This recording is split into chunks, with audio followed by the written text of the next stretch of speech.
Welcome, everyone, once again. It's Cannabis News. I'm your host, Joe Klare. It's June 17th, 2019.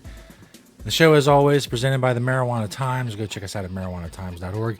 Click the video tab there to find the show. A bunch of great articles there as well, social media links, and more. marijuanatimes.org. Today, talking about a new study. Did it disprove this new study that marijuana and medical marijuana and dispensaries and things of that nature help with the opioid crisis? Also, China seems to have a problem with U.S. legalization. And as time runs out, will adult use legalization come to New York? We'll update on all of that. First, though, Nature Side is an awesome sponsor of the show. Nature-side.com. Check out their organic, all-natural pesticides. Grow safe and poison-free. Don't use harmful chemicals on what you are growing. If you're growing cannabis legally in a state where you're allowed to do so, be regulatory compliant. Don't use harmful pesticides. Don't use banned pesticides. Don't use bad, awful chemicals on things that people are going to be ingesting. You can accomplish all of these goals with Nature Side. Nature-side.com, a proud sponsor of Cannabis News. This first story by yours truly, marijuanatimes.org. Did a new study disprove the theory that legal marijuana helps opioid addiction? This is a study that, as I mentioned in the article, I've cited before and others have cited before when talking about data and evidence that marijuana helps with the opioid crisis. It was an older study, a study from 2000, and it was published, I guess, in 2014, but it covered the years preceding 2010. So basically, here's what The Atlantic had to say about this. A new paper, this is again according to The Atlantic, published in the Proceedings of the National Academy of Sciences, throws cold water on that dream, the dream that marijuana helps opioid addiction and opioid deaths. A new set of researchers replicated part of the 2014 study's findings.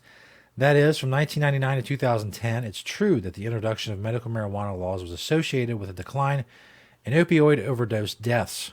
But when the researchers included states that introduced laws between 2010 and 2017, the direction of the relationship reversed. Instead of a reduction in opioid overdoses, medical marijuana was associated with a 23% increase in opioid deaths.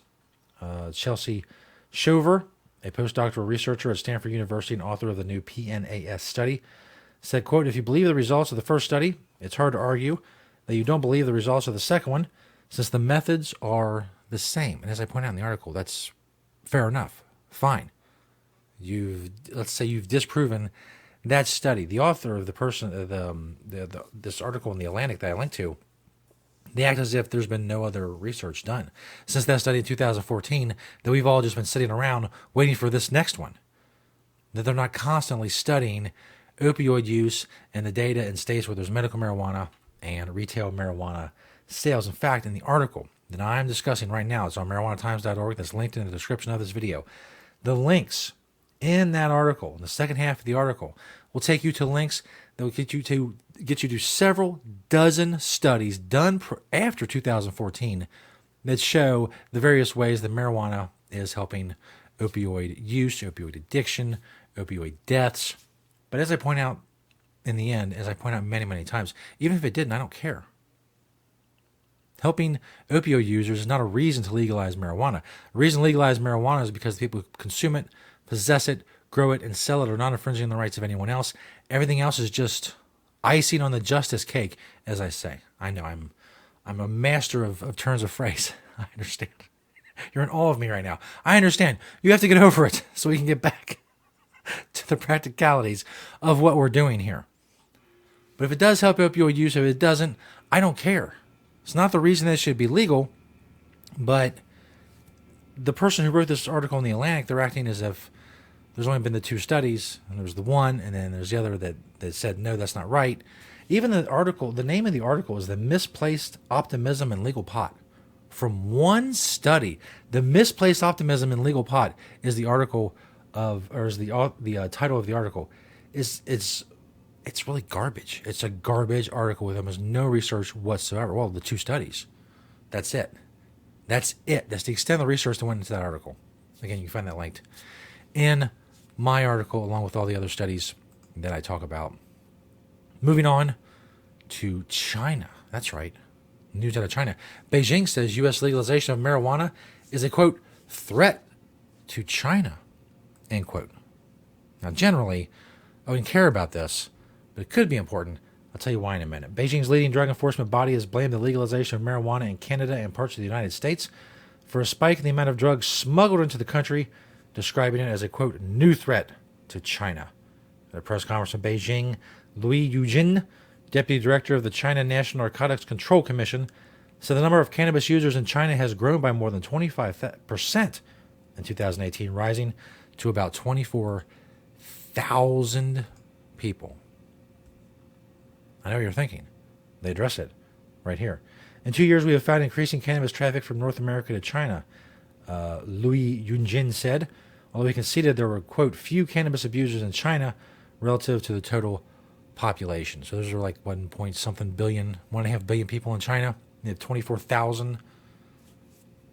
Because, I mean, how accurate can that number be in a country of 1.5 billion people? What are the odds they have an accurate count of the amount of people that use cannabis?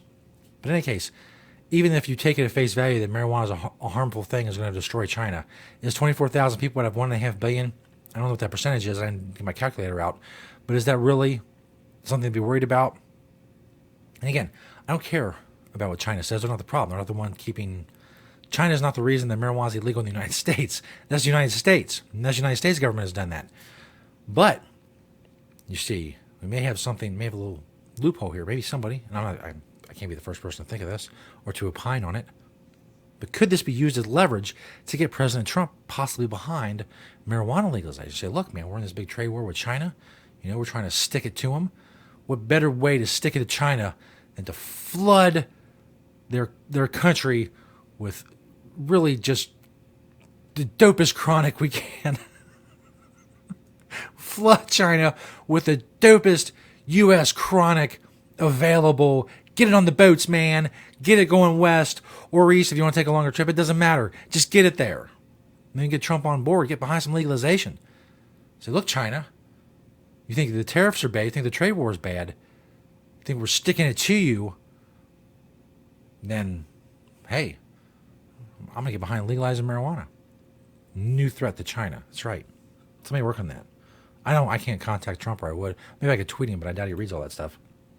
In any case, let him know. Chinese are not fans of the U.S. legalizing marijuana. And just let him, extrapolate from there, hopefully. Hey, it's a thought. I don't know. Grasping straws here, people. Come on. This last story, kind of breaking news.